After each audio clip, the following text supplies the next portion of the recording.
ya ekonominya ya Itulah ya, alasannya ya, ekonomi menengah ya. ke bawah, terus juga orang tua serabutan, ya akhirnya kita memaksakan diri mencalonkan mendaftarkan menjadi CPNS di SD.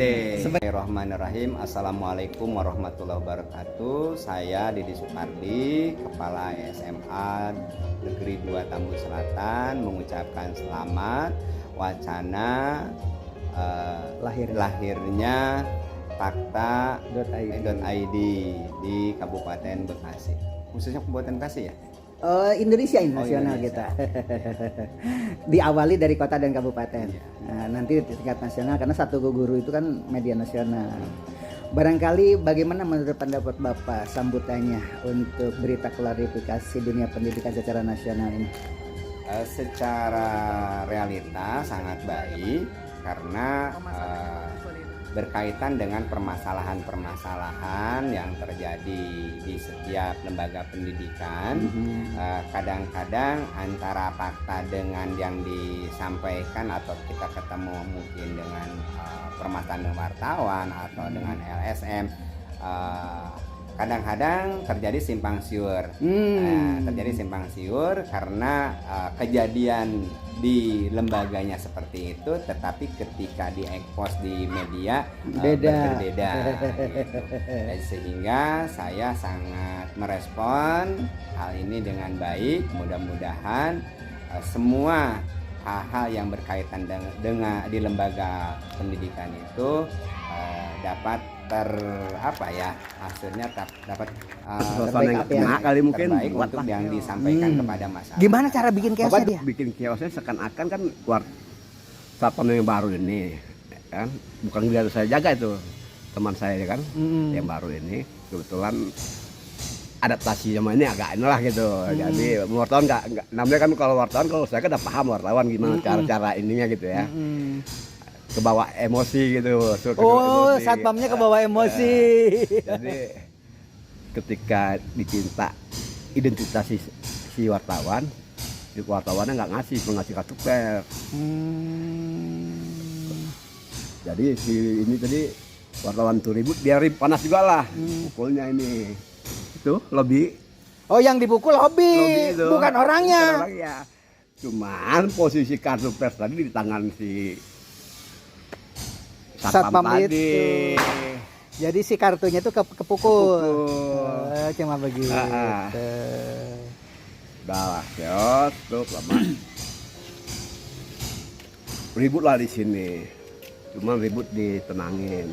Rupanya dia nggak mungkin merasa apa? Gimana supaya sekolah kena, ngelapor ke polisi. Jadi orangnya mah nggak kena sentuhan, nggak? Ada aja. Pak, kalau CCTV itu nyala, ini bisa kebalik. Iya. Untungnya ada CCTV kan? CCTV itu nggak penuh, jadi nggak bisa ini. Udah ada gambar CCTV-nya, udah keambil. Ada gambar, karena ada penuh, rusak lah CCTV. Tapi kalau ada CCTV, sayang ya. Kita putar balik fakta bisa. Sayang ya CCTV-nya ya. Datanglah dari kota Bekasi, semua wartawan kota Bekasi. Sebentar, Bapak di sini udah berapa tahun? 17. Lama banget. Pak siapa? Pak Saiful. Pak Saiful 17 tahun? Yang benar? 2007. Oh, udah senior ya. Jadi tidak mungkin kalau Pak Kodir. ya kalau 17 tahun mah kan udah tahu watak-watak mereka ya. Oke. Nggak mungkin kejadian seperti itu ya. Bukan Kabupaten Bekasi, Kota Bekasi. Jadi pers Kota Bekasi. Apanya? Persnya itu dari kota. Itu sebelum di sini tugas di mana, Pak? Saya tugas awalnya kalau kita berbicara sungguh panjang Pak ya. Saya adalah lulusan SPG sama dengan saya. Ya, tahun 85. SPG mana? SPG Bogor. Nah, saya Subang. Ya, SPG Bogor tahun 85, terus saya diangkat CPNS di SD Gadog 3. Terus 2 tahun kemudian saya pindah ke SD Taman Sari. Dari SD Taman Sari saya pindah tahun 92 ke SDN Gunung Batu, Kota Bogor. Berikutnya setelah saya lulus dari S1 dari Unpad, FKIP, akhirnya saya karena kebetulan di saat itu ada otonomi daerah, wilayah Kota Bogor mengambil bagian wilayah di Kecamatan Ciomas, ada Semplak dan lain sebagainya. Yang sarjana punya kesempatan bisa mutasi ke SMP, SMA atau SMK. Bapak pindah ke SMA mana? Nah, akhirnya saya dapat rekomendasi lolos butuh ke SMA Negeri 10 Kota Bogor. Tahun berapa itu? Tahun 2002. Oh. Ya, tahun 2002 saya pindah ke SMA Negeri 10 Kota Bogor. 2002. Sekarang udah 9 tahun. Ya, berarti udah 21 tahun, Pak ya. 21 tahun. Nah, 21 tahun. Nah, saya ingin mengaplikasikan ilmu di SMA ya kan. Gengsinya seperti itu, Pak ya. Betul. Gengsinya seperti itu. Kalau di SD kita kan semua pelajaran kita pegang gitu kan, kita harus kuasai dan lain sebagainya. Bapak bidang studi apa? Bahasa Indonesia. Ah, mantep, ini nanti Bapak jadi direktur medianya deh. Ini masuk nih di berita nanti ya. Bahasa Oke. Indonesia. Dan di SMA pun saya nggak punya gambaran ingin ini, kita belum punya gambaran, Pak ya. Iya. Ingin jadi kepala sekolah dan lain sebagainya. Hanya salah satu prinsip saya ketika saya diberikan diberikan amanah tugas oleh kepala sekolah, tidak pernah nolak gitu, Pak. Nah, sebentar dulu, kontrol sosial bagaimana di sana? Maksudnya tuh LSM gadungan, kalau SM bener mah kan nggak begitu ya? Kalau di Kota Bogor lebih lebih rapih, Pak ya, lebih rapi. Kontrol sosialnya bagus ya? Bagus, sehingga ada kegiatan PPDB itu tidak intervensi dari LSM dan wartawan gitu. Di sini juga yang begitu oknum, wartawan beneran mah enggak, Pak. Iya. Itu mah yang tidak ada surat izinnya. Ya. Nah, akhirnya 2015 saya diminta oleh kepala sekolah ikut CKS, Pak ya. Tahun berapa itu? 2015. Ya, di Solo. Nah, ya mungkin karena Allah takdir saya lolos walaupun tidak berniatan untuk jadi kepala sekolah, Pak ya. Sama, semua juga begitu. Takdir. Iya. Bapak dari SD, saya juga sama, saya guru SD juga saya dulu. Setelah itu akhirnya karena kita seperti air mengalir gitu, Pak ya. Akhirnya ditempatkanlah di SMA Negeri 10 Depok. Kok tiba-tiba ke SMA 2 Tambun tuh gimana ceritanya itu? Dari 10 Depok, dari SMA 10 Depok permasalahannya lebih konflik, Pak. Ya, karena di sana wartawan LSM-nya intervensi banget gitu. Berarti bukan cuma di sini, di SMA sana juga begitu. Oh, sama juga kalau gitu. Intervensi banget. Terus udah setelah itu, kenapa saya terlempar ke kita juga namanya Tambun, saya nggak tahu, Pak. Tambun itu di mana, nginjak juga belum pernah ke Tambun gitu kan. Nah, alami ya. Iya, saya telusuri gitu. Mungkin ya di sini kosong, katanya di sini sekolah besar. Nah, akhirnya saya menurut dari TRK saya masuk ke sini gitu. Dari TRK katanya. Dari TRK-nya, karena menurut sistemnya seperti itu. Alasannya TRK ya. Iya. Dan saya pun sempat mempertanyakan karena ketika pelantikan, Pak ya, pelantikan itu beberapa kali saya buka di YouTube-nya pun nama saya nggak dipanggil-panggil, Pak. Gitu ya. Iya, nama saya nggak dipanggil-panggil. Nah, saya akhirnya sekitar pukul 2 saya telepon Pak Made, ya Pak Made masih di PSMA. Terus Pak Made tidak mengetahui hal itu. Pak Made nggak tahu. Ya nggak tahu. Terus Pak Made memerintahkan untuk telepon Pak Awan. Akhirnya saya telepon Pak Awan. Terus kata Pak Awan, nanti saya lihat dulu. Nah, kata Pak Awan, ada Pak Didi gitu di SMA Negeri 2 Tambun Selatan. Malah Pak Awan yang lebih tahu ya. Nah, akhirnya saya bilang, innalillahi wa inna ilaihi raji'un. Ya Allah, jauh dari gitu, rumah. ya kan? Ya. Bapak, apakah nggak salah menempatkan yang saya tinggal di Ciomas ke Tambun gitu? Dia bilang sistem. Bapak sekarang tinggal di mana? Saya sekarang selama di Bekasi. Ini Pak, dilaju setiap hari. Berapa jam di perjalanan? Saya dari rumah sampai sini kurang lebih 3 jam. Saya dari rumah 3:30 udah keluar, udah berangkat. Tambah-tambah di sini ada rel kereta. 3:30 ya, terus naik kereta pertama di Bogor jam 4 sampai ke Manggarai. Naik kereta? Iya. Bapak ke sini? Nggak naik mobil pribadi ya? Enggak. Tidur aja ya?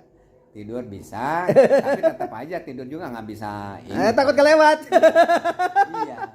Sampailah 5:10 di Manggarai, saya sholat dulu, sholat subuh. Tiap hari? Tiap hari. Alhamdulillah. Terus Ibadah tetap. Iya, terus berikutnya naik kereta Cikarang jam 5:25 sampai ke stasiun Tambun pukul 6:05. Tiap hari. Tiap hari. Tambah-tambah hari ini hari Sabtu masuk juga. Iya. Terus saya nyimpan motor di Oh, Bapak bawa stasiun. motor. Jadi nyimpan motor di Tambun.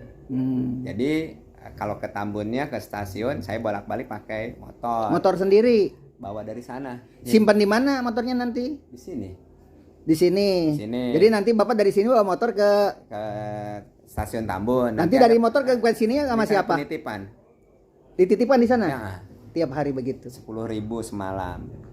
Berarti pengeluaran kali sebulan 30 hari. Iya, kurang lebih ya mungkin 1 jutaan lah. Itu untuk motor aja. Belum bensin kan? Iya. STNK belum. Iya. Perjuangan, Pak. Oke. Perjuangan. Kita mah ya. dari SD lah. Ya, mudah-mudahan lillahi ta'ala. Lebih berat di SD kan saya rasakan dulu ya daripada di sini ya segitu mah kita normal ya. Syukur aja. Syukuri aja. Ya, untuk sekarang dinikmati. Iya. Ya, kalau Allah memang berkehendak, doa-doa saya terkabulkan. Apabila terkabulkan, bisa ke Bogor lagi gitu. Usia berapa sekarang? 58 Sama dengan saya 2 tahun lagi. Saya bulan September pensiun, Bapak. November. Lah. September, Oktober, duluan saya berarti Iya. 2 bulan. Iya. Saya November, Desember ya. Berarti pensiunnya Desember 2025. Berbicara tentang dunia pendidikan dengan Pak Didi ini cukup menarik. Yang dia rasakan di Bekasi ini beda dengan di tempat semula yang dia rintis sejak SD itu.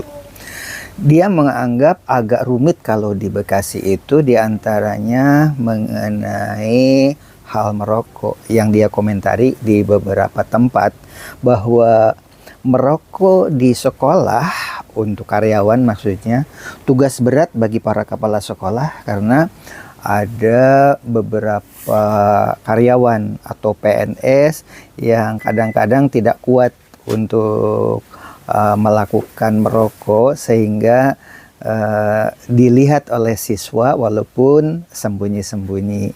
Nah, kadang-kadang di ruangan terbuka walaupun jauh dari siswa, harusnya kalau ada kegiatan merokok itu sembunyi sama sekali, jangan sampai kelihatan karena di dunia pendidikan itu merokok itu seperti halnya di televisi.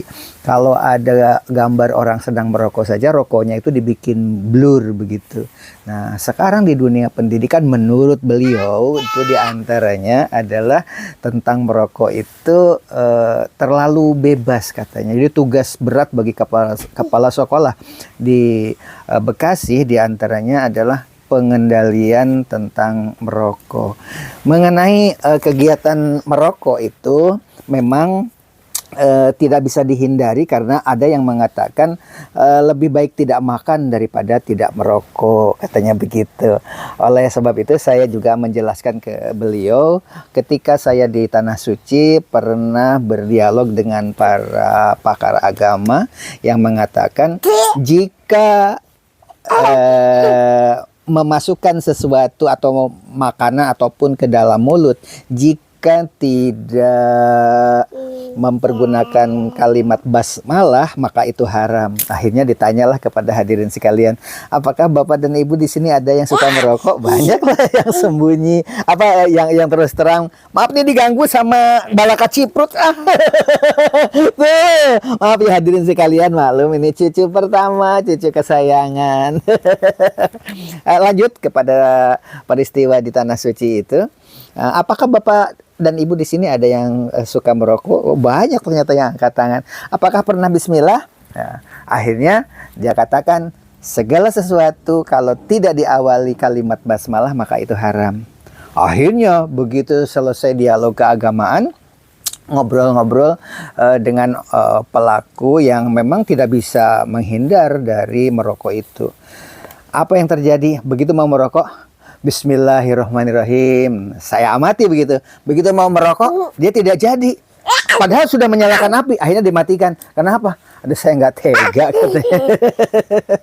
Kenapa? Kok saya bismillah tapi ngerokok gimana ya? Tapi nggak kuat, ya udah. Jadi setiap mau merokok begitu mengucapkan kalimat bismillah itu tidak jadi karena apa? Ada berontak.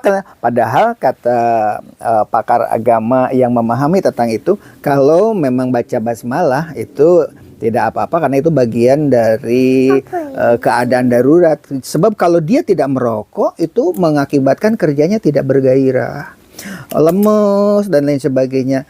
Itu ketergantungan begitu. Dan menurut yang paham tentang agama, jika memang demikian merokok itu adalah suatu ibadah. Karena apa? Karena tadi itu merokok itu untuk penyemangat hidup bagi dia ya, karena sudah ketergantungan. Tapi kalau bagi yang belum merokok ya jangan merokok. Demikian barangkali sebagai bahan gambaran. Malah Kak Ciput ini, maaf ya diganggu, sampai di sini saja dulu karena ada si cantik bidadari. Ayo kalau gitu mau bilang apa kepada hadirin sekalian? Halo hadirin. Ayo, Sampai di sini saja dulu. Dadah. dadah. Oke. Wassalamualaikum warahmatullahi wabarakatuh.